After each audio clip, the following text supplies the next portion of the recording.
The worst thing that you can do when visiting Iceland in March is to come here without doing any research. And that is the main mistake that I see so many people make, and not just in March, but in any month in general. And so whether you are already planning your trip in March or still deciding if this is the right month for you, you have come to the right place. My name is Jan, and every year I help hundreds of people plan their dream trip here in Iceland. And today we'll go over some important topics like weather, planning, driving, northern lights and much more. So the first thing before you basically start planning is to start looking at the daylight hours first. March, even though it is still a winter month, actually has relatively long days, at least compared to most of the other winter months. And while this gives you a lot of flexibility, it can still have a bit of an impact on your travel plans. So here is what you need to know.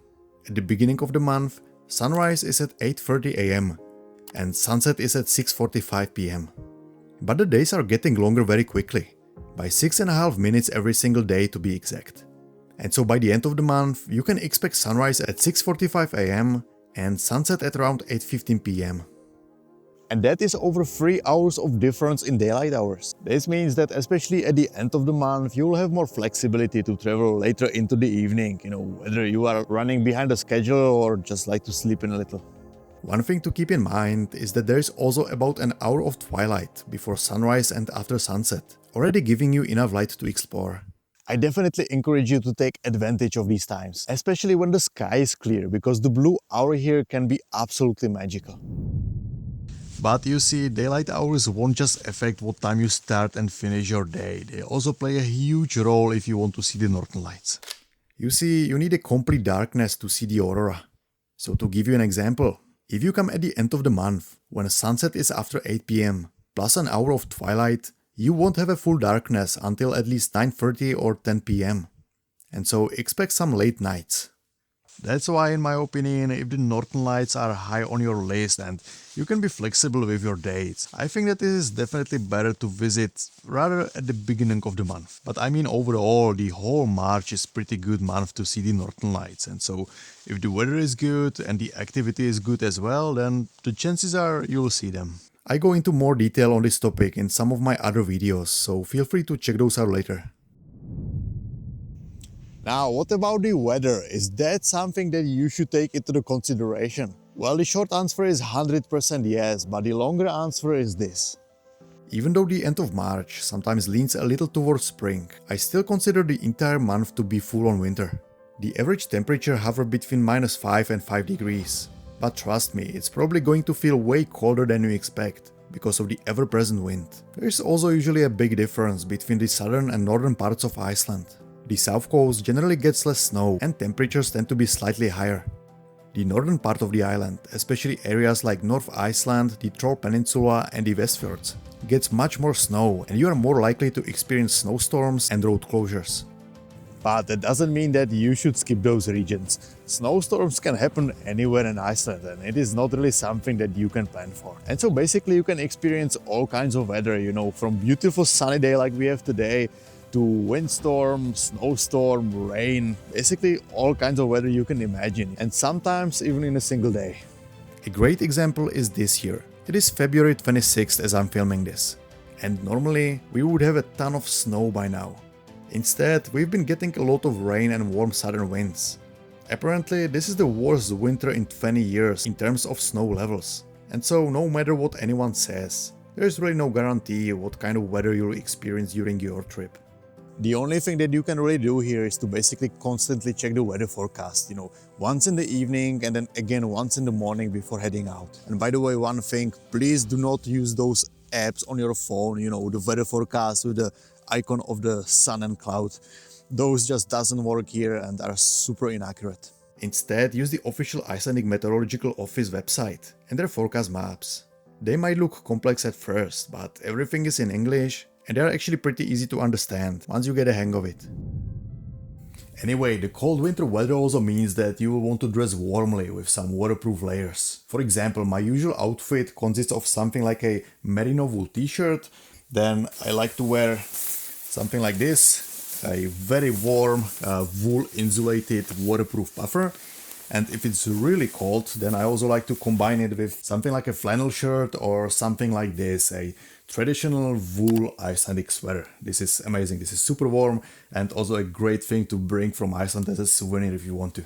Now for the legs, what I always wear are these merino wool long johns, and then I have these wool insulated pants. These are super nice. And then if it's very cold, then I also like to combine it with something like a waterproof hiking pants on top of that. Now regarding the head cover, what I like to wear most of the time is the cap.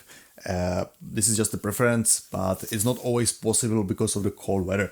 And so you will definitely want to bring something like some sort of very warm beanie or something like that, just to keep your head warm. And the same thing goes for the hands. You just want to have some sort of winter waterproof gloves. I prefer to have thin ones because it is just easier to, get things out of my pockets, use my phone and camera and so on. And regarding the shoes, it doesn't really matter what type as long as they are warm and waterproof. And so, for example, I actually started wearing Wellington boots this winter, like all the time, because I realized they are perfect shoes for the winter. Like, they are super tall, so they always keep the snow out, and they are 100% waterproof, so that's a plus as well. But it is not a perfect shoe if you want to go hiking. For that, it is definitely a better idea to bring something like a dedicated hiking shoe. And then two things that you don't want to forget. One is the sunglasses, and the second one, some sort of winter spikes. These will definitely come handy, like especially in the cities or, for example, near waterfalls where there is a lot of spray and things get totally frozen, there is a lot of ice. And personally, I don't really wear them, but if you are an older person or you simply just don't want to risk slipping and breaking your arm, then this will be a great idea. Definitely bring those, and you can get them anywhere very cheaply on like Amazon, or you can also buy them pretty cheaply here in Iceland. And I also leave the link to them in the description below so you can check it out later. Now, speaking of slipping, what are the road conditions in Iceland like in March, and do you need a 4x4 or is it cheaper two-wheel drive enough? First, I'll just repeat what I said about the weather. March is still a winter month and you can expect almost any kind of weather. If you are only visiting the south coast and have experience driving on snow, you will likely manage with a simple two-wheel drive vehicle. But the real question is, do you really want to risk it just to save a couple of bucks? I mean, I cannot even count how many times having a four-wheel drive saved me, whether it got me out of tricky situation or just made the drive safer. And that is considering that I have years of experience of driving in tricky, snowy conditions here. But overall, when you have the right vehicle and keep an eye on road conditions at road.is, driving here is super enjoyable because of the stunning scenery and endless breathtaking views. And if you want, I have a discount code in the link below which you can use to book a car. Alright, I know that we are very deep into the topic now, but with all this basic information out of the way, let's now actually talk how you can plan your trip in March in detail. So the first obvious thing is that your itinerary will very much depend on how many days you have here. For something like a 3-day long trip, you could visit Reykjavik and then Golden Circle or explore the Reykjanes Peninsula. Basically, for all of those short trips and layovers, the key here is to really maximize your time, so you don't want to be driving too far away, and that is also because you kind of want to stay close to the airport in case of some bad weather. For a 5-day long trip, you could do Reykjavik, the Golden Circle and drive as far as Vík. And if you don't mind a faster pace, you can also push as far as Glacier Lagoon. For a 7-day trip, you can mix things up a bit. Visit Reykjavik, the Golden Circle, the Snæfellsnes Peninsula, and then explore the south coast. And if you are not interested in the Glacier Lagoon and Diamond Beach, simply don't go past Vík. But honestly, I just think that this is such an iconic part of Iceland that it's sort of always going to be worth the extra drive. And for a 10-day long trip or longer, you can drive around the entire island. Or you could also, for example, spend more time exploring certain regions. And you can still explore pretty much every region of Iceland except Highlands, because all the roads leading there are basically closed. And one more thing that I really want you to keep in mind for your planning is this. Always make sure that you leave some extra space in your itinerary. So for example, what that means is that you don't want to be driving all the way from the north if your flight is, for example, leaving the same day. And if possible, it's always a good idea to spend your last night, like for example 2 hours drive away from the airport. Now, when you are doing all the research and basically trying to figure out which places you are going to visit, I think you have basically 3 options. The first one is to simply Google it and rely on mainstream blogs that all promote the same popular locations. The second one is that you can do a long deep dive on the Google Maps and basically find all marked places on the map.